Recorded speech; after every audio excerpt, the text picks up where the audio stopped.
দর্শক, সবার প্রতি শুভকামনা জানিয়ে শুরু করছি এনটিভির নিমন্ত্রণে। আপনাদের সঙ্গে আছি আমি নুহাত সাওম। দর্শক, এনটিভির নিমন্ত্রণে অনুষ্ঠানটি শুক্রবার ছাড়া সপ্তাহের 6 দিন সকাল 9:30 এনটিভির পর্দায় দেখতে পাবেন। আমাদের আয়োজনে আজ থাকছে সংস্কৃতি, এনটিভি অনুষ্ঠান সূচি ও আলাপন। প্রথমেই সংস্কৃতি।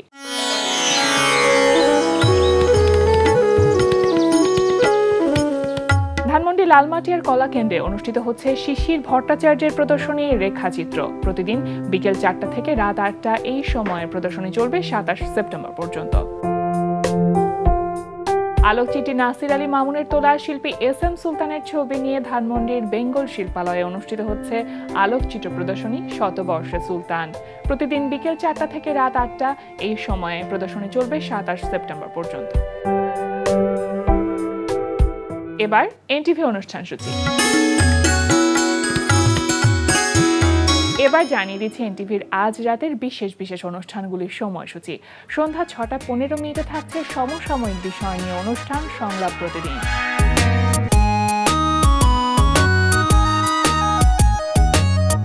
রাত 8:20 থাকছে গোলাম মুক্তাদিরের পরিচালনায় ধারাবাহিক নাটক কাজিনস। মানে আমি খুব ভালো চা বানাতে পারি। চায়ের কথা বলার জন্য আপনাকে অসংখ্য ধন্যবাদ। আমার এমনিতেও অনেক চা পছন্দ, কিন্তু অলরেডি আপনাকে একটা অস্বস্তির মধ্যে ফেলে দিয়েছি। অস্বস্তির কিছু নেই, মানে আমি তো ভাবলাম যে এটা আপনার রিংটোন। জি, কেন? চমৎকার। মানে আজকালকার জেনারেশনের ছেলেমেয়েরা তো ক্লাসিক্যাল একদমই পছন্দ করে না। আমি এটা কি দেখলাম, আমি তো বিশ্বাসই করতে পারতেছি না। এটাও সম্ভব? তোরা দেখ, দাদা ভাইয়ের মতো একটা মানুষে নাড়াই দিল। সিনেমা, তুমি রিয়েল লাইফ সিনেমা। রাত 11:30 সরাসরি সম্প্রচার হবে জাহাঙ্গীর চৌধুরীর প্রযোজনায় সঙ্গীতানুষ্ঠান এলগন গান শোনাবার।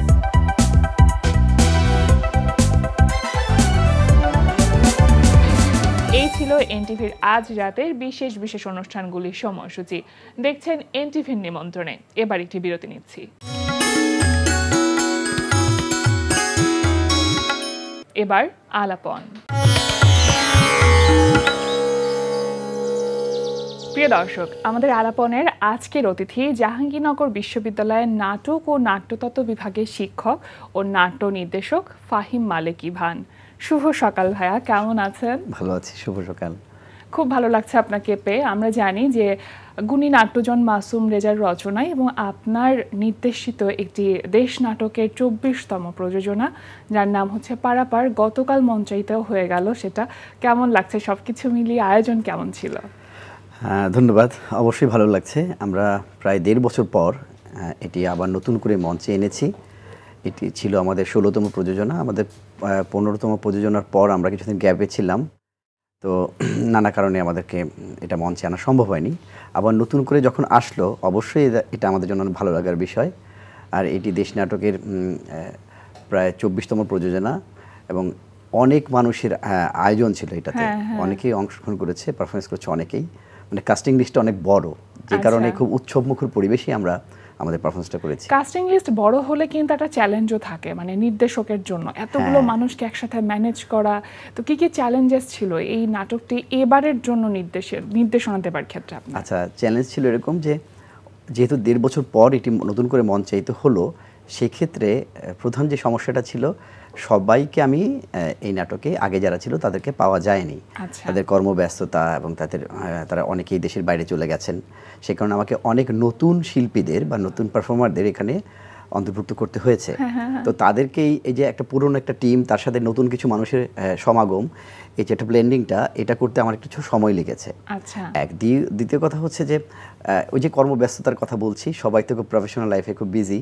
সেই কারণে সবাইকে সব সময়ের মতো করে মানে আমি যেভাবে চাইতাম সেভাবে পাওয়া যায়নি। তারপরে খুব ভালো হয়েছে আমাদের পারফরমেন্স। আচ্ছা, আপনাদের রিহার্সাল কতদিন ধরে চলেছে এবারে? আমরা এবারে যেহেতু অনেকদিন পর আমরা মোট 12 দিন রিহার্সাল করেছি। তাও তো খুব কম সময় আমার কাছে মনে হয়, কারণ নতুন আর্টিস্ট নিয়ে যখন আপনি কাজ করছেন 12 দিন খুবই কম সময়। হ্যাঁ, এছাড়াও পার্সোনালি যে আর্টিস্টগুলো নতুন ছিল তাদের সাথে আমি পার্সোনালি বসেছিলাম, তাদের সাথে একটা কথা বলেছিলাম, ডিসকাশন করেছিলাম, ক্যারেক্টারাইজেশনটা বুঝিয়ে দিয়েছিলাম এবং তারাও খুব হার্ডওয়ার্ক করেছে, তারাও হোমওয়ার্ক করেছে এবং নিজেকে তৈরি করার জন্য যা যা করা প্রয়োজন তারা সমস্তটাই করেছে। আচ্ছা, একটু জানতে চাইবো যে এখানে যারা অ্যাক্টিং করছে তাদের একটা বিষয় আছে, এখানে সাউন্ড, তারপরে কস্টিউম, লাইটিং, এগুলোরও তো একটা প্রভাব থাকে। সেখানেও কি নতুনরা কাজ করেছে না পুরনো যারা ছিলেন তারাই কাজ করেছে? ডিজাইনার যারা ছিল তারা পুরনোই ছিল, যেমন আমাদের ডিজাইন তো খুব বেশি চেঞ্জ হয়নি। আমাদের কস্টিউম আগের মতোই ছিল, সেটটা একটু চেঞ্জ হয়েছে, কিন্তু ডিজাইনার আগের জনই ছিলেন। আর আমাদের লাইট আপনি জানেন আমরা এক এক দিন এক এক সময় এক একটা শো এক একটা হলে করি। বাংলাদেশের যে প্রেক্ষাপট বর্তমান অবস্থায় আমরা খুবই মানে লাইটের ক্ষেত্রে বলি বা আমাদের এলিমেন্টের ক্ষেত্রে বলি খুব অপ্রতুল অবস্থা, খুবই লিমিটেশন আছে, সেইভাবেই আমরা কাজ করেছি আর কি। আচ্ছা, এবার একটু জানতে চাইবো যে পারাপারের মূল বক্তব্য সম্পর্কে, যে এটা আসলে কি বলতে চাইছে, সমাজের কোন বিষয়টিকে সে বলতে চাইছে যেখানে এই সময়ের জন্য সেই বিষয়টি প্রাসঙ্গিক। আচ্ছা, প্রথমে বলে রাখি পারাপারের নাট্যকার মাসুম রেজা, অনেকে আপনারা চেনেন, তো উনি এই নাটকটি লিখেছিলেন অনেক আগে, প্রায় 20 বছর আগে। তখন অন্য একটা নাম ছিল। তো এই নাটকটা এই সময়ে এসে বেছে নেওয়ার মূল কারণ হচ্ছে এটি যদিও 20 বছর আগের নাটক বা লেখা, কিন্তু এই নাটকটি একেবারেই বর্তমান সময়ের কথা বলে। এই নাটকের প্রেক্ষাপট হচ্ছে একেবারে একটা গ্রামীণ পটভূমিতে লেখা একটি নাটক। এখানে একটা চমৎকার গ্রামের কথা আছে যেখানে খুব সুন্দর মনের মানুষ বসবাস করে। সেখানে আমাদের লোক ঐতিহ্যের যে ধারাগুলো আছে, ঘুড়ি উড়ানো এবং আমাদের বিয়ের যে একটা বিষয় থাকে, এই সমস্ত কিছুই নাটকে উল্লেখ করা হয়েছে। এবং এই নাটকের যারা কলাকুশলী বা চরিত্রগুলো আছে প্রত্যেকেই আমাদের বর্তমান সময়ের সুন্দর গ্রাম বলতে যেটাকে বোঝাই, মানে সুখী পরিবার বা সুখী গ্রাম, সেই গ্রামের প্রতিনিধিত্ব করে চরিত্রগুলো। তো এমন একটি গ্রামের মানুষ খুব সহজ সরল, তারা বসবাস করে। এই গ্রামে হঠাৎ করে একজন কবিয়াল বা গায়েন যাকে বলি, যিনি পালা গান করেন, তার আবির্ভাব ঘটেন এবং তিনি সব গ্রামে গিয়েই এই পালা গানটা করেন এবং সবার সাথে একটা সুন্দর সম্পর্ক স্থাপন করেন। এই সুন্দর সম্পর্ক স্থাপনের আড়ালে উনি কিছু বাজে কাজ করেন। কাজটা কীরকম? উনি মানব পাচারের সাথে যুক্ত থাকেন। প্রত্যেকটি গ্রামে যান এবং একজন মানুষের সাথে, বিভিন্ন মানুষের সাথে সম্পর্ক স্থাপন করেন, সেখানে একটু বিয়ে করেন, বিয়ে করে উনি সেটাকে, সেই মেয়েটাকে নিয়ে, সহজ সরল মানুষটাকে নিয়ে অন্য জায়গায় স্থানান্তর করেন। আমরা এইটা বোঝানোর চেষ্টা করেছি প্রথমত, যে একটি গ্রাম, একটা চমৎকার মানুষের কিছু বসবাস থাকে, একই সাথে সেই চমৎকার সহজ সরল মানুষের সাথে আমরা যারা ভালো মনের মানুষ না, তাদেরকে ব্যবহার করি। এই নাটকের আরেকটা বক্তব্য হচ্ছে আমরা এই খারাপ কাজ বা এই যে কাজটা করা উচিত না, সেই কাজটা করার ক্ষেত্রে আমরা কখনো কখনো শিল্প সংস্কৃতির আশ্রয় নিই। আমরা এটা বোঝাতে চেষ্টা করেছি যে শিল্প সংস্কৃতিকে মুখোশ হিসেবে ব্যবহার করে আমরা অনেকেই অনেক অনৈতিক কাজ করছি, যেটা কখনোই উচিত না। এবং আগেও দেখেছি হয়েছে, বর্তমান সময়ে অনেক ক্ষেত্রেই আমরা দেখেছি যে শিল্পটাকে আমরা লেবাস হিসেবে ব্যবহার করে তার আড়ালে আমরা অনৈতিক কাজ করছি। এই বক্তব্য খুবই গুরুত্বপূর্ণ একটি বক্তব্য এই সময়ের প্রেক্ষাপটে। একটু জানতে চাইবো একদম শুরুর দিকের কথা, মানে পারাপার যখন প্রথম মঞ্চায়ন হয়েছিল সেটা কতদিন আগে, এবং এই নাটকটি মানে আপনি বলছিলেন, আমরা তো জানি সবাই যে গুণী নাট্যজন মাসুম রেজার রচনা এই নাটকটি, এবং আপনি নির্দেশনা দিয়েছেন। তো এত গুণী মানুষের নাটক নির্দেশনা দেওয়ার ক্ষেত্রে আপনার আসলে একটু ভয় কাজ করেছে কিনা শুরুর দিকে? হ্যাঁ, এটা একটু করেছে, যেহেতু মাসুম রেজা আমাদের দলেরই সিনিয়র, আমার দলের বর্তমানে প্রধান। ওনার নাটক যখন আমি বেছে নেই তখন আমি অনেক ভেবেছি যে করব কি করব না, কেননা এই নাটকে যেহেতু 20 বছর আগের লেখা নাটক, আমাকে এই সময় করার ক্ষেত্রে সময় উপযোগী করতে হয়েছে, কিছু পরিবর্তন আনতে হয়েছে। পরিবর্তন আনতে গিয়ে তার সাথে আমার অনেকবার মিটিং করতে হয়েছে, অনেক কিছুতেই তার সাথে আমার দ্বিমত হয়েছে, ঝগড়া হয়েছে এবং শেষ পর্যন্ত উনি হয়তো বুঝেছেন বিষয়টা আমি যা চাচ্ছি। এবং আমি এটা বোঝানোর চেষ্টা করেছি, আপনার এই লেখাটা যখন আমি মঞ্চে নেব বা উপস্থাপন করব, তখন তার মাঝখানে যে জার্নিটা আছে, জার্নিতে কিছু একটা দরকার, একটা ব্রিজ দরকার। হ্যাঁ, একটা ব্রিজ দরকার, এবং মানুষ যেন এটাকে এই সময়ের মনে করে, সেইটার জন্য কিছু মডিফাই করা দরকার। তো উনি এটা মেনে নিয়েছেন এবং হতে পারে ভালোর জন্য, হতে পারে আমার প্রতি তার স্নেহবোধ, এটার জন্য আপনি কনভিন্স করতে পেরেছেন। এবং আলটিমেটলি আমরা দুজনে বসে নাটকটা যেন ভালো হয় এবং বক্তব্য যেন খুব দারুণভাবে প্রকাশিত হয়, সেই জন্য আমরা চেষ্টা করেছি। প্রথম মঞ্চায়ন কবে হয়েছিল, কোথায় এটা হয়েছিল? প্রথম মঞ্চায়ন হয়েছিল 2022 সালে, প্রায় 3 বছর হয়ে গেছে। এটা শিল্পকলা একাডেমির এক্সপেরিমেন্টাল থিয়েটার হলে। আর এই সর্বশেষ মঞ্চায়ন হলো, এটা 16তম এটা মঞ্চায়ন 16তম ছিল মঞ্চের, এটা হচ্ছে মহিলা মহিলা সমিতি। আমরা আসলে মহিলা সমিতিতে আগে কখনো এই নাটকের প্রদর্শনী করিনি। আচ্ছা, আমরা আসলে শিল্পকলা কেন্দ্রিকই নাটকটা ভেবেছিলাম। হ্যাঁ। আমাদেরকে সেট ডিজাইন এবং অ্যারেঞ্জমেন্ট একটু আলাদা ছিল, সেটা মহিলা সমিতিতে করতে গিয়ে কিছুটা সমস্যা হয়েছে, কিন্তু আমরা সেটাকে ওভারকাম করতে পেরেছি। অবশ্যই। আচ্ছা, এবার একটু জানতে চাইবো যে আপনার নাটকের জার্নি সম্পর্কে, যে এই যে নাটকের প্রতি ভালোবাসা বা ভালো লাগা, এটা কেন? আচ্ছা, প্রথমত কেন ভালোবাসার তো কোনো কারণ থাকে না প্রথমত, কিন্তু কাউকে দেখে নিশ্চয় অনুপ্রাণিত অবশ্যই হয়েছি। আমি যখন স্কুলে পড়ি, ক্লাস 6-এ পড়ি, তখন থেকেই আমি এই নাটক বা থিয়েটারের সাথে যুক্ত। আমার জেলায় আমি শিশু একাডেমি, শিল্পকলা একাডেমি সমস্ত জায়গায় কাজ করেছিলাম এবং তারপর আমি পড়াশোনা শেষ করে আমি এইচএসসি শেষ করে নাটকের প্রতি যেহেতু প্রচণ্ড ভালোবাসা আছে, সেই কারণেই আমি তখন জানতাম যে জাহাঙ্গীরনগর বিশ্ববিদ্যালয়ে নাটক ও নাট্যতত্ত্ব নামে একটা বিভাগ আছে, সেখানে ভর্তি হওয়ার আগ্রহ প্রকাশ করি। এবং এক্ষেত্রে বলে রাখি, আমার একজন সিনিয়র আছেন আমার জেলার, যার কাছ থেকে আমি নাটক শিখেছি, হাতেখড়ি হয়েছে, তিনি শাহিন রহমান। তিনি এখনও জামালপুর এবং বাংলাদেশের বিভিন্ন অঞ্চলে কাজ করে থাকেন। তিনিও সেই বিভাগের ছাত্র ছিলেন। আসলে তাকে দেখে এবং নাটকের প্রতি ভালোবাসার কারণেই এই বিভাগে ভর্তি হওয়া, এবং ভর্তি হওয়ার পরে সেখানের সাথে যুক্ত হওয়ার পরে আমি থিয়েটারের সাথেই আছি এবং দেশ নাটকের সাথে আছি প্রায় 2000 সাল থেকে। আজ 25 বছর ধরে একটা দলের সাথে আমি যুক্ত, অনেকটা দিন। হ্যাঁ, এবং তারপর সেখান থেকে বের হয়ে থিয়েটারেই থাকা, তারপরে জাহাঙ্গীরনগর বিশ্ববিদ্যালয়ে নাটকের মধ্যেই পুরো জীবন কেটে গেল। এইটাই। সেলিম আল দীন স্যারকে আপনি সরাসরি শিক্ষক হিসেবে পেয়েছেন, এটা বিশাল বড় একটা আশীর্বাদ বলা যেতে পারে। মানে কি কি শিখেছেন? আমার কাছে মনে হয় এই প্রশ্ন না করে বলা উচিত কি কি শিখেননি তার কাছ থেকে। আচ্ছা, সেলিম আল দীন স্যার, নাট্যাচার্য সেলিম আল দীন স্যার আমার শ্রদ্ধা ভাজন। ওনাকে আমি সরাসরি শিক্ষক হিসেবে পেয়েছি, এটা আমার জন্য অনেক গর্বের। এবং খুব বেশি সময় তো আর পাইনি, যতদিন পেয়েছি ততদিন অনেক কিছু শিখেছি। অনেক কিছু মানে আরও অনেক কিছু হয়তো শিখতাম যদি থাকতাম, শেখা হয়নি। আমি শুধু বলবো যে উনি তো বাংলাদেশের বা বাংলা নাটকের ক্ষেত্রে একটা শ্রেষ্ঠ নাট্যকার হিসেবে তাকে আমরা দাবি করি বা সবাই বলে, এবং বলে যে রবীন্দ্রনাথের পরবর্তী সময় ওনার মতো এমন গুণী নাট্যকার আর আসেননি।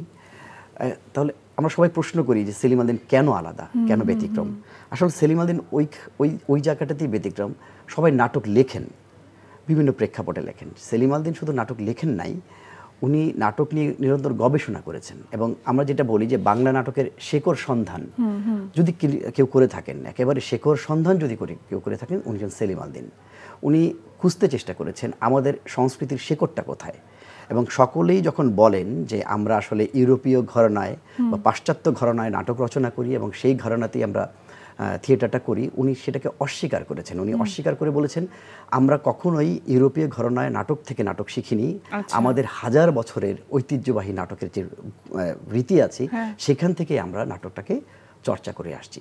এই যে ভেতর একটা গভীরে গিয়ে ভাবা, এটা সেলিম আল দীন ছাড়া কেউ ভাবেননি। আর এই কারণে উনি একেবারে আলাদা এবং শ্রেষ্ঠ। ভাইয়া, এই যে এতগুলো বছর, 25টা বছর নাটকের সাথে আপনি সরাসরিভাবে যুক্ত থেকেছেন, নাটকের ভেতরেই বাস করেছেন, এতগুলো বছরে থিয়েটার অঙ্গনে অনেকে এসেছে, অনেকে চলে গেছে, অনেকে হয়তো থিয়েটার ছেড়ে মিডিয়া অঙ্গনে কাজ করেছে। অডিয়েন্সের কথা যদি বলি, সেখানেও তো একটা বিশাল বড় পরিবর্তন এসেছে, কারণ প্ল্যাটফর্ম কিন্তু এখন অনেক, টেলিভিশন মিডিয়া আছে, ওটিটি আছে। সেখানে থিয়েটারের প্রতি যে একটা মানুষের ভালোবাসা বা থিয়েটার দেখতে যাবে, এই যে একটা ব্যাপার কাজ করে, সেটা কি খানিকটা কমে গেছে বলে মনে করেন? হ্যাঁ, আমি মনে করি না। হয়তো সবসময় একই রকম থাকে না, উত্থান পতন ঘটে, কিন্তু কমে গেছে এটা আমি বলবো না। দেখুন, এক একটা শিল্প মাধ্যমের এক একটা ক্যারেক্টার থাকে এবং প্রত্যেকটা আলাদা স্টাইল থাকে, রীতি থাকে। প্রত্যেকের মতো চলে। নাটক, সিনেমা কিংবা নাচ কিংবা সঙ্গীত অথবা চিত্রকলা, প্রত্যেকটা শিল্প মাধ্যমের আলাদা ধরন থাকে, আলাদা রুচিবোধের মানুষ থাকে। আমি কখনোই মনে করি না যে এই ওটিটি বা এই ডিজিটাল যুগে থিয়েটারটাকে মানুষ অন্যভাবে দেখবে, কখনোই দেখবে না। আমি বিশ্বাস করি এই কারণেই যে থিয়েটার সবচেয়ে প্রাচীন একটি শিল্প মাধ্যম, যার বয়স যদি চিন্তা করি, যখন মানুষ শিকার যুগে বসবাস করে তখন থেকে থিয়েটারের উদ্ভব বলে আমরা জানি। এবং এটাও আমরা জানি যে থিয়েটার এই পৃথিবীতে যখন এসেছে এবং তার যে প্রমাণ আছে সেটাও প্রায় খ্রিস্টপূর্ব 3000 বছর, মানে আজ থেকে 5000 বছর আগে যে শিল্প মাধ্যমের সৃষ্টি, এই 5000 বছরে তো অনেক পরিবর্তন হয়েছে। টেলিভিশন এসেছে, রেডিও এসেছে, ক্যাসেট প্লেয়ার এসেছে, ক্যামেরা এসেছে, ফিল্ম এসেছে, ওটিটি এসেছে, তারপরেও কিন্তু এর আবেদন কখনোই নষ্ট হয়নি। তো পরিবর্তন হবে, অবশ্যই পরিবর্তন হবে। সবসময় হয়তো দর্শক একই রকমভাবে প্রবাহমান থাকবে না থিয়েটারে, কিন্তু এটা কখনো হারিয়ে যাবে, মানুষের মন থেকে উঠে যাবে, এটা আসলে কখনোই সম্ভব নয়। যদি সম্ভব হতো তাহলে 5000 বছরের আগে শিল্পকর্ম অনেক আগেই শেষ হয়ে যেত। শেষ হচ্ছে না কেন? তার মানে এটার একটা আলাদা আবেদন আছে এক। আর সরাসরি দেখা, এটার কিন্তু আলাদা একটা আবেদন থাকে। এবং থিয়েটারটা হচ্ছে সেইখানেই সবচেয়ে বেশি ইউনিক, যে এটা কোনো রেকর্ডেড না, আমি সামনে বসে কিছু মানুষের সরাসরি অভিব্যক্তি দেখতে পাচ্ছি এবং আমি রিঅ্যাকশন দিতে পারছি। প্রতিবারই নতুন, মানে একটি চরিত্র আপনি ধারণ করছেন কিন্তু প্রতিবারই আপনি নতুন করেই সামনে নিয়ে আসছেন। এবং আপনি খেয়াল করবেন যারা বর্তমান সময়ে টেলিভিশন মিডিয়া কিন্তু ফিল্মে খুব জনপ্রিয়, যারা থিয়েটারের সাথে যুক্ত ছিলেন, তারা কিন্তু বলে যে কোন মাধ্যমটা আপনার পরিচিত বা সবচেয়ে ভালো লাগা যায়, তারা কিন্তু সবসময় থিয়েটারের কথা বলে। এটি হচ্ছে এর আবেদনের মূল কারণ। আপনি তো নির্দেশনাতে কাজ করেছেন, আবার একজন অভিনয় শিল্পী হিসেবেও কাজ করেছেন, আপনার কাছে কোনটা বেশি ভালো লাগে? অবশ্যই আমার কাছে ভালো লাগে মঞ্চ, থিয়েটার, কারণ আমি সরাসরি দর্শককে চ্যালেঞ্জ করতে পারছি। থিয়েটার আসলে দর্শককে চ্যালেঞ্জ করতে পারে, যে আমি সামনে বসে আমার অভিব্যক্তি বা এক্সপ্রেশন আপনাকে আমি দিচ্ছি এবং আপনি আমাকে দেখে অভিভূত হচ্ছেন অথবা আপনি একটা রিঅ্যাকশন দিচ্ছেন। এই যে সরাসরি প্রতিক্রিয়া, ক্রিয়া প্রতিক্রিয়া, এটা অন্য কোনো মাধ্যমে তো নেই। না, একবারই না। এটা ছাড়াও মানে মঞ্চ ছাড়াও তো আপনার অন্যান্য আরো অনেক ধরনের ব্যস্ততা আছে। যদি বলি টেলিভিশন নাটকের কথা, সেখানেও আপনি কাজ করছেন, বিজ্ঞাপন চিত্রে কাজ করছেন, তো নতুন আর কি কি কাজ সামনে আসবে? আচ্ছা, আমি সম্প্রতি শেষ করলাম হচ্ছে ওই দীপ্ত টেলিভিশন একটা মেগা সিরিয়ালে কাজ করছিলাম, দেনা পাওনা। এটাতে একটা খুব চমৎকার একটা ক্যারেক্টার ছিল আমার, সেটা আমাদের শেষ হয়ে গেছে, মানে শুটিং শেষ হয়ে গেছে, এখন অন এয়ার হচ্ছে। কথা হচ্ছে যে আরও একটা মেগা সিরিয়ালে কাজ করার, আর কিছু ফিল্মে কাজ করেছি, আর কিছু ফিল্মে কাজ করা হয়েছে যেটা এখনও মুক্তির অপেক্ষায় আছে। এছাড়া জাহাঙ্গীরনগর বিশ্ববিদ্যালয়, যেহেতু আমি নাট্যতত্ত্ব বিভাগে শিক্ষকতা করছি, সেখানেও বিভিন্ন ব্যাচকে নিয়ে আমি কাজ করছি এবং সেখানেও এই কর্মব্যস্ততার মাধ্যমে এগিয়ে যাচ্ছে। আমি থিয়েটারটা নিয়ে আমি আছি আসলে। কোনো ছোট্ট পরিকল্পনা আছে মনের ভিতর, ইচ্ছে আছে যেটা পূরণ করতে চান? হ্যাঁ, ইচ্ছা আছে। আসলে স্বপ্ন তো মানুষের অনেক থাকে। আমি খুব এই স্বপ্নটা দেখি যে বাংলাদেশে অন্যান্য দেশের মতো থিয়েটারে প্রফেশনালিজম আসুক, মানে পেশাদারি মনোভাব নিয়ে মানুষ থিয়েটারে কাজ করুক, যেটা সব দেশেই আছে। এবং এই জন্য প্রয়োজন হচ্ছে আমাদের সদিচ্ছা, থিয়েটার বা শিল্প সংস্কৃতির প্রতি আমাদের প্রেম, যারা দেখবে থিয়েটারটা তাদের একটা আগ্রহ, আর সবচেয়ে বেশি দরকার যেটা মনে করি সেটা হচ্ছে আমাদের সরকারের পৃষ্ঠপোষকতা। বিশ্বের সব দেশেই শিল্প সংস্কৃতির ক্ষেত্রে সরকারের একটা পৃষ্ঠপোষকতা থাকে, শুধু আমাদের দেশটাতেই খুব বেশি নেই। আমরা প্রফেশনালি খুব বেশি কাজ করতে পারছি না। যদি কাজ করতে করার সুযোগ থাকতো, অসংখ্য থিয়েটার কর্মী থিয়েটারের সাথে জীবিকা নির্ভর করতো।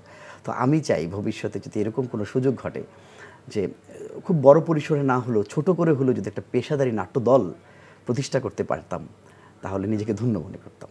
অনেক ভালো লাগলো ভাই আপনার সাথে কথা বলে। আসলে এত দারুণ ইচ্ছে, এত দারুণ অভিব্যক্তি দিয়ে আপনি কথাগুলো বললেন। আমরা প্রত্যাশা করি যে সেই জায়গাটা যেন আসলেই পূরণ হয়। আজকে আমাদের আমন্ত্রণে সাড়া দেওয়ার জন্য আপনাকে অসংখ্য ধন্যবাদ। আপনাকে অসংখ্য ধন্যবাদ, এনটিভিকে অসংখ্য ধন্যবাদ। প্রিয় দর্শক, আমরা চলে এসেছি অনুষ্ঠানের শেষ প্রান্তে। অনুষ্ঠান সম্পর্কে আপনার মতামত জানাতে মেইল করুন এনটিভি নিমন্ত্রণে @ntvbd.com। বিশ্বের যে কোনো প্রান্ত থেকে যে কোনো সময় এনটিভি নিমন্ত্রণে দেখতে ভিজিট করুন আমাদের পূর্ণাঙ্গ ওয়েব পোর্টাল www.ntvbd.com। এছাড়া এনটিভির সব জনপ্রিয় অনুষ্ঠান ও খবরের আপডেট পেতে ভিজিট করুন আমাদের ইউটিউব চ্যানেল ও ভেরিফাইড ফেসবুক পেজে। সবার মঙ্গল কামনায় আজকের মতো এখানেই শেষ করছি। সবাই ভালো থাকুন, সুস্থ থাকুন, সুন্দর হোক আপনার প্রতিটি মুহূর্ত।